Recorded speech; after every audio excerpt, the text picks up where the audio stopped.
늘 보호해 주실 것을 나는 확실히 아네. 아멘. 아멘. 예, 우리 말씀 신명기 21장 18절부터 23절 말씀 함께 보겠습니다. 신명기 21장 18절부터 23절 제가 봉독합니다. 사람에게 완악하고 패역한 아들이 있어 그의 아버지의 말이나 그 어머니의 말을 순종하지 아니하고 부모가 징계하여도 순종하지 아니하거든 그의 부모가 그를 끌고 성문에 이르러 그 성읍 장로들에게 나아가서 그 성읍 장로들에게 말하기를 우리의 이 자식은 완악하고 패역하여 우리 말을 듣지 아니하고 방탕하며 술에 잠긴 자라 하면 그 성읍의 모든 사람들이 그를 돌로 쳐 죽일지니 이같이 내가 너희 중에서 악을 제하라. 그리하면 온 이스라엘이 듣고 두려워하리라. 사람이 만일 죽을 죄를 범함으로 내가 그를 죽여 나무 위에 달거든 그 시체를 나무 위에 밤새도록 두지 말고 그 날에 장사하여 내 하나님 여호와께서 내게 기업으로 주시는 땅을 더럽히지 말라. 나무에 달린 자는 하나님께 저주를 받았음이니라. 아멘. 아멘. 네, 할렐루야. 여러분들 사랑하고 축복합니다. 예. 자, 오늘도 우리 주님 안에서 여러분들 보배롭고 존귀한 그 삶을 누려나가는 저와 여러분들 되어지길 간절히 소망합니다. 자, 오늘 말씀은요, 자녀들이 위험해지지 않도록 이라고 하는 제목으로 우리 말씀 함께 나누겠습니다. 자, 오늘 본문에는 그 완악하고 패역한 아들에게 내리는 규정에 대한 말씀을 하고 있습니다. 이 완악하고 패역한 그러니까 고집이 세고 또 부모 말씀 듣지 아니하고 또 부모에게 반역하는 아들, 그들에 대한 징계를 어떻게 할 것이냐라고 하는 말씀을 하고 있는데요. 우리 본문 내용을 보면은 부모가 그 말 듣지 않고 순종하지 아니한 그 자식을 부모가 직접 끌고 성문으로 데려가는 거예요. 그곳에 이제 장로들에게 나아가서 우리 20절 보면은 우리의 이 자식은 완악하고 패역하여 우리 말을 듣지 아니하고 방탕하며 술에 잠긴 자라라고 이렇게 말을 하는 거죠. 이제 어떻게 보면 자식을 고발하는 거예요. 자, 그런데 이제 그렇게 하면 그 성읍의 모든 사람들이 그를 돌로 쳐 죽인다는 거예요. 돌로 쳐 죽이라고 하는 것이죠. 그렇게 하면 이같이 내가 너희 중에서 악을 제하라. 그리하면 온 이스라엘이 듣고 두려워하리라 라고 말을 합니다. 그러니까 결국 부모가 자식을 그렇게 고발을 해서 결국 죽임당하게 해야 된다라고 하는 규정을 말해주고 있는 것이죠. 자, 이렇게 부모에게 불순종한 자식, 결국은 죽여라 이렇게 명령을 하고 있는 건데요. 정말 부모한테 이렇게 불순종하는 것이 이렇게 죽음을 당할 정도로 큰 큰 죄라고 하는 것이죠.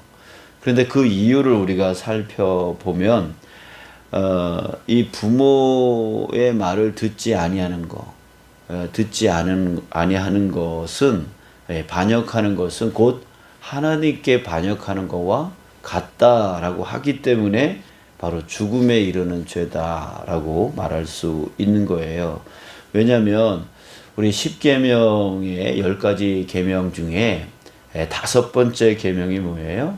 바로 부모를 공경하라라고 하는 그 계명이 10계명 안에 들어간다고요. 그것도 1계명서부터 4계명은 하나님에 대한 우리 사람이 하나님께 어떻게 해야 되느냐에 대한 계명이고, 5계명서부터 10계명은 우리가 사람에게 어떻게 해야 되느냐라고 하는 그 계명을 말해주고 있는 그 첫 번째 계명이 바로 부모를 공경하라라고 하는 하나님의 명령이라고요.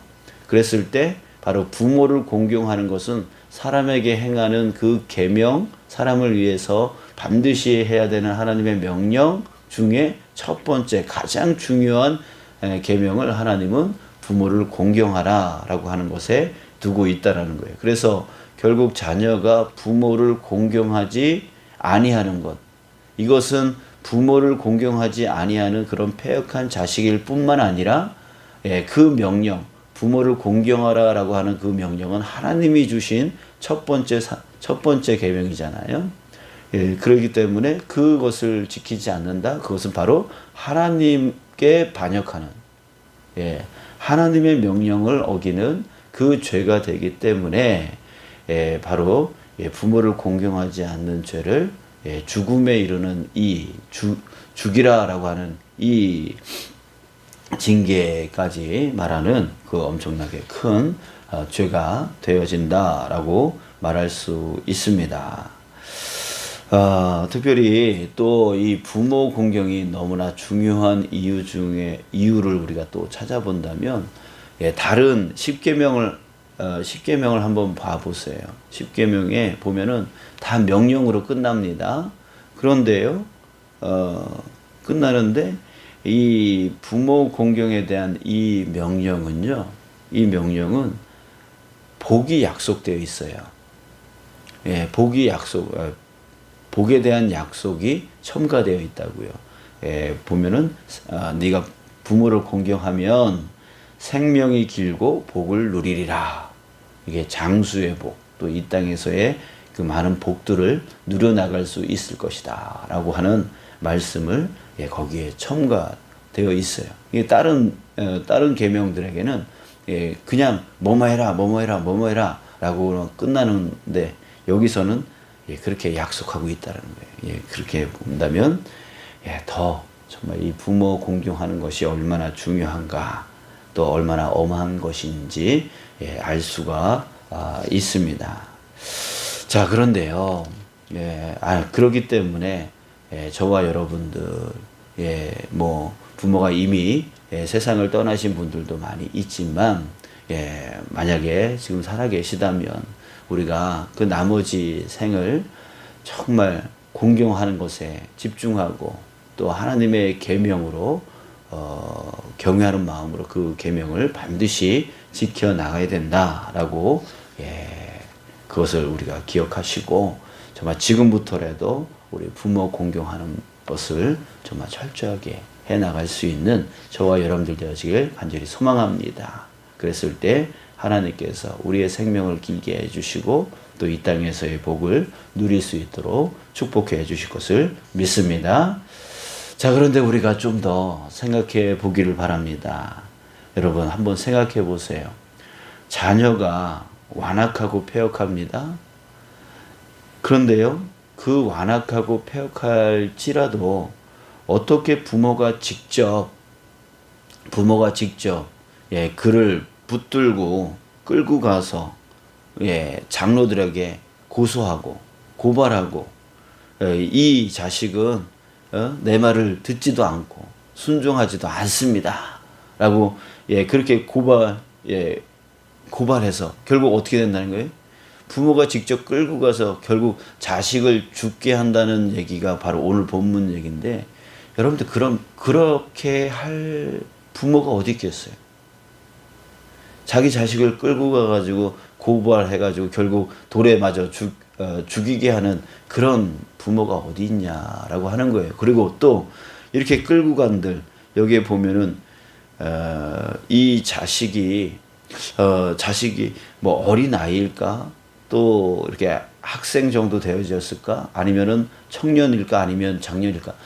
지금 이거 한번 제가 고민해 봤는데, 힌트를 주는 말이 20절 끝에 보면 술에 잠긴 자라라고 말을 하라 그랬어요. 그러면 뭐 자식들이 뭐 어린 자식들이 술에 잠길 정도로 먹는 그런 자식은 아닐 테니까 청년 이상일 거란 말이죠. 그러면 그런 청년, 그 부모보다 더 힘이 센 청년이 부모가 야, 너 나한테 말 안 들으니까 너 저 청문회 가가지고 내가 고소할 거야. 너 일로 와. 끌고 이렇게 또 끌려갈 자식이 또 어디 있겠어요.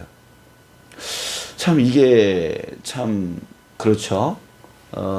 그렇게 아무리 완악하고 패역한 자식일지라도 부모가 그렇게 끌고 가서 돌에 맞아 죽이게 할 그런 부모가 있을 것 같지 않고요. 또 그렇게 끌려가서 돌에 맞아 죽으려고 한 그런 패역한 자식이 어디 있겠어요, 또. 자, 이 말은 이런 뜻이 있는 것 같아요. 우리가 자녀로서 부모를 반드시 공경해야 된다라고 하는 그런 엄한 말씀을 하시는 것 동시에 그 부모한테 경고를 해주는 것 같아요. 그 부모가 그 자녀들이 어렸을 때부터 이 자녀들의 그 완악하고 패역한 그런 성품들은 어디로부터 생겨나는 거죠? 바로 부모의 양육의 문제이고 또 가정의 환경의 문제라고 하는 것이죠.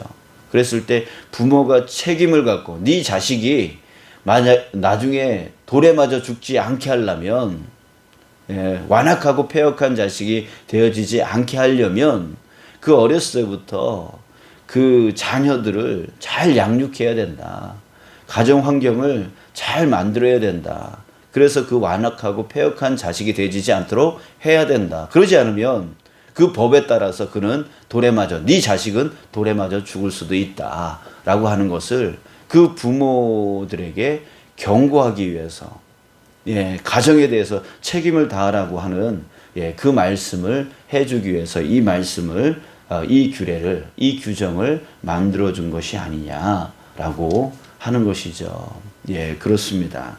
우리는 그 자식이 우리의 자녀들이 완악하고 패역하여 결국 사람들에게 돌에 맞아 죽을 또 하나님을 반역하는 그런 자식이 되어지지 않도록 우리는 그 자녀들을 잘 양육하고 또 우리 가정의 환경을 잘 만들어 나가야 될 그런 의무와 책임을 가지고 있는 자다라고 하는 것을 여러분들 우리가 항상 기억하며 우리 자녀들 또 우리가 이미 나이가 들어서 이제 자녀들이 다 했다면 그 손주들 그들을 잘 양육해야 될 그런 책임을 갖고 나아가는 저와 여러분들 되시길 원합니다.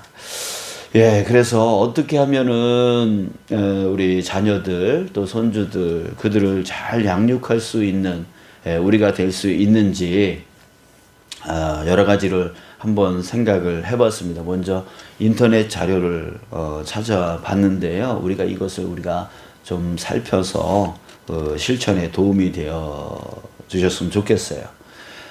찾아보니까 영유아 자녀를 어떻게 잘 기를 수 있을까? 좋은 성품을 만들어 나갈 수 있을까에 대한 네 가지 방법을 인터넷에서 한번 찾아봤습니다. 첫 번째는 뭐냐면 첫 번째는 대화법이에요. 영유아 자녀를 좋은 성품을 길러주는 대화법. 이 대화법이 뭐냐면 바로 대화 전에 대화를 하면서 스킨십을 많이 하라.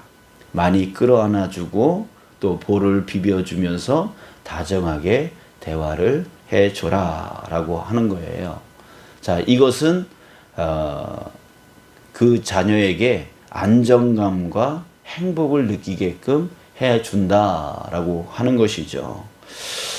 우리 주변에 그 자녀들에 대한 고민을 말씀하시는 분이 있는데요. 어떤 분이 그렇게 얘기를 하더라고요.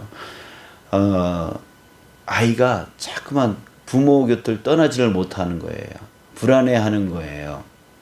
그래서 자꾸만 더 부모 이렇게 바지가랑이를 잡고 어딜 가든 자꾸만 잡고 저는 또 잠을 잘 때도 엄마 손을 놓지 못하고 이렇게 엄마 옆에서 이렇게 꼭 붙어서 자려고 하는 그런 아이들이 있다라고 하는 것이죠. 왜요? 왜 그럴까요? 이 안정감이 떨어지는 거죠. 불안한 거죠. 이게 왜 불안하냐면 자꾸 귀찮다고 우리 그 자녀 어린 자녀 두신 분들 보면 이렇게 양육하는 데 있어서 상당히 지치잖아요. 뭐 1살, 2살 뭐 이런 아이들 데리고 있으면은 참 지쳐요. 그게 기르는 게 결코 쉽지가 않죠. 그러다 보니까 귀찮고 피곤하다 보니까 자꾸 밀쳐내려고 그러죠. 밀쳐내려고 하면 아이는 더 불안해지고 또 더 달라붙게 되어지고 그래서 부모를 더 귀찮게 만들고 힘들게 만듭니다. 이게 아이가 부모 주변에서 이렇게 잘 놀아야 되는데 안정감을 갖고 있어야 되는데 그러지 못하는 이유가 바로 자꾸 밀쳐내기 때문에 그렇다는 거죠. 자, 그래서 스킨십을 많이 해주고 많이 끌어안아주고 많이 다정하게 해주고 또 볼을 비벼주고 뭐 이렇게 스킨십을 많이 해주면 우리 엄마는 우리 아빠는 나를 정말 사랑해라고 하는 그 안정감 속에 안정감이 있고 행복을 느끼기 때문에 오히려 부모로부터 이렇게 떨어져 있는 것을 괜찮아 한다라고 하는 것이죠. 자, 두 번째 영유아 자녀에게 자존감을 세워주는 말을 하라라고 하는 거예요. 자존감이라고 하는 것은 자신이 귀한 자이다. 자신이 존귀한 자이다라고 하는 그런 생각을 갖게 만드는 것이죠. 그렇게 되어지면 나는 소중하니까 하면서 자기 자신을 소중하게 여긴다라고 하는 거예요. 이게 자존감인데요. 이렇게 하려면 이렇게 말하라고 하더라고요. 엄마는 네가 있어가지고 너무 행복해. 너는 우리 집의 보배야라고 하는 그런 너는 소중한 존재다. 너는 존귀한 존재다. 너는 보배로운 존재다라고 하는 것을 계속 말해주라고 하는 것이죠. 그렇게 할 때 자기 몸을 소중하게 여기고 이렇게 나쁜 일이라든지 나쁜 짓 뭐 이런 것들을 금하게 되어지는 그렇게 막 다루지 않게 되어지는 그 아이가 된다라고 하는 거죠. 자, 또 세 번째 성과보다는 결과보다는 성품을 칭찬하라라고 합니다. 이 성과, 야, 너 공부 그거밖에 못했어? 이런 성과에 대한 말을 그런 판단을 자꾸만 이렇게 말을 하면 이 아이가 좌절, 절망 속에 빠진다는 거예요. 나는 해도 안 돼 라고 하는 그거죠. 그래서 어린 자녀들하고 뭐 팔씨름을 한다든가 이렇게 하면 저주라는 거예요. 그러면은 얘가 이제 그 자신감이 이제 생기는데 부모가 이게 저도 그랬던 것 같아요. 자꾸만 이기려고 아이하고 똑같이 돼가지고 이기려고 하고 또 평가를 하면 성품을 이렇게 말해주는 게 아니라 또 성과에 대해서 너 그거밖에 못했냐라고 하는 그 말을 하면 이 아이가 크면서 어떤 힘든 일, 어려운 일 속에 실패하게 되어지면 좌절되어지고 절망 속에 빠진다라는 거죠. 그래서 성과를 평가하기보다는 성품을 평가하면서 칭찬해 주라고 하는 것이죠. 자, 이렇게 해요. 네가 지금 짜증날 상황인데도 불구하고 짜증내지 않고 긍정적인 태도를 태도를 말하니까 너무나 내가 기쁘다. 조금 어려운 표현이죠. 아무튼 간에 그런 성품에 대한 실패했냐 성공했냐 이게 아니라 네가 이렇게 정말 힘내고 네가 이렇게 정말 이런 것들을 잘 짜증내지 않고 잘 이렇게 열심히 해서 너무나 좋다 이렇게 표현을 해주면 나중에 실패하더라도 다시금 나는 할 수 있어. 나는 다시 도전할 수 있어. 이렇게 좌절하지 않고 또 희망을 쫓아나가고 다시 재도전하는 그런 자녀가 되어진다라고 하는 거예요. 자, 네 번째는요. 엉뚱한 질문을 할 때가 많이 있잖아요. 호기심이 많아서. 그럴 때에 야, 너 쓸데없는 질문 하지 마. 이렇게 부정적으로 대답해 주는 게 아니라 긍정적으로 반응해 주라고 하는 것이죠. 야, 그런 생각을 하다니 너 정말 대단하다라고 하는 그렇게 반응을 해 주라는 거예요. 자, 이렇게 되어질 때에 우리 자녀들이 올바른 성품을 갖고 또 긍정적인 마음을 갖고 또 좌절하지 않고 실망하지 않고 재도전해 나가는 그런 자녀로 양육되어져 나간다라고 말하고 있습니다. 또 개인적으로 여러분들에게 권고해 드리고 싶은 것은 뭐냐면, 가장 중요한 것은 본을 보이는 거겠죠. 본을 보이는 거겠죠. 내가 부모를 공경할 때에 그 자식은 나의 그 부모 공경하는 모습을 보고 또 그 자식은 나를 공경해 준다라고 하는 거예요. 우리 옛날에 고려장이라고 하는 그 이야기가 있잖아요. 아버지가 그 할아버지를 지게에다 메고 산에다가 버리는 모습을 자식이 본 거죠. 그러더니 딱 버리니까 그 지게를 자기가 짊어지고 가더라는 거죠. 자식이. 야, 너 그거 왜 가져가려고 하는 거야? 나도 나중에 아버지 저희 산에다 버려야 되잖아요 하면서 그렇게 한다는 거죠. 여러분들이 이걸 저와 여러분들의 경고의 이야기로 들었으면 좋겠습니다. 자식은 부모가 하는 것을 그대로 보고 따라하면서 배우게 되어지는 것이죠. 그래서 가장 좋은 방법은 뭐냐면 부모를 공경하는 자녀로 키우려면 내가 먼저 부모를 잘 공경하는 그 모습을 보이는 것이죠. 그것이 바로 산교육이라고 믿습니다. 자, 또한 마지막으로 세 번째 좋은 올바른 자녀를 양육해 나가는 가장 좋은 방법은 바로 성경의 말씀대로 따라가는 것이라고 믿습니다. 우리 한 가지 예를 들어보면 사무엘 선지자가 있습니다. 이 사무엘 선지자는 아주 어린 나이 때에 그 어머니 아버지의 곁을 떠나서 성전에서 자랐어요. 그 사무엘 어머니가 그 아이를 갖지 못했을 때 하나님께 서원했기 때문에 사무엘은 어렸을 때부터 성전에서 컸어요. 근데 성전에 엘리 제사장이 있었는데 그 엘리 제사장의 두 아들이 홈니 비나스라고 하는 그 아들이 이놈들이 아주 깡패예요. 아주 못된 짓을 많이 하는 그런 지금으로 말하면 그런 깡패들이었어요.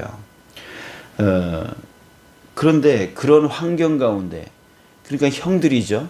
그 형들이 나쁜 짓을 해요. 그러면은 그 막내 동생은 그런 환경 가운데 어떻게 되겠어요? 똑같이 그 보고 배울 거 아니에요? 그런데 이 사무엘 선지자는 그 홈리 비누아스 형들과 같이 그렇게 깡패 같은 짓을 하지 않는다는 거죠. 물들지 않았어요. 자, 왜 그랬을까요? 이 사무엘은 어렸을 때부터 하나님의 음성을 들을 수 있었던 자였죠. 그래서 하나님과 교제가 가능했던 그런 사람이 바로 사무엘이었어요. 그러니까 하나님을 일찍 만났고 하나님을 일찍 믿음의 삶을 살았던 자이죠. 그랬을 때 정말 하나님을 온전히 믿는 그 믿음을 가질 때에 주변의 다른 악한 것에 물들지 않게 되어진다라고 하는 거예요. 그래서 정말 가정교육에서 가장 중요한 것은 바로 신앙교육이죠. 하나님을 잘 믿게 부모가 보여주고 또 말씀을 가르치고 그렇게 해 나가는 것입니다. 또 그래서 자녀에게 신앙교육, 그래서 유대인들은요 자녀 교육을 시킬 때에 그 신앙교육을 철저하게 시켰던 것을 우리는 볼 수가 있습니다. 그래서 신명기 6장 4절에서 9절 말씀을 보면은 쉐마 이스라엘이라고 하는 그 말씀을 하고 있는데요.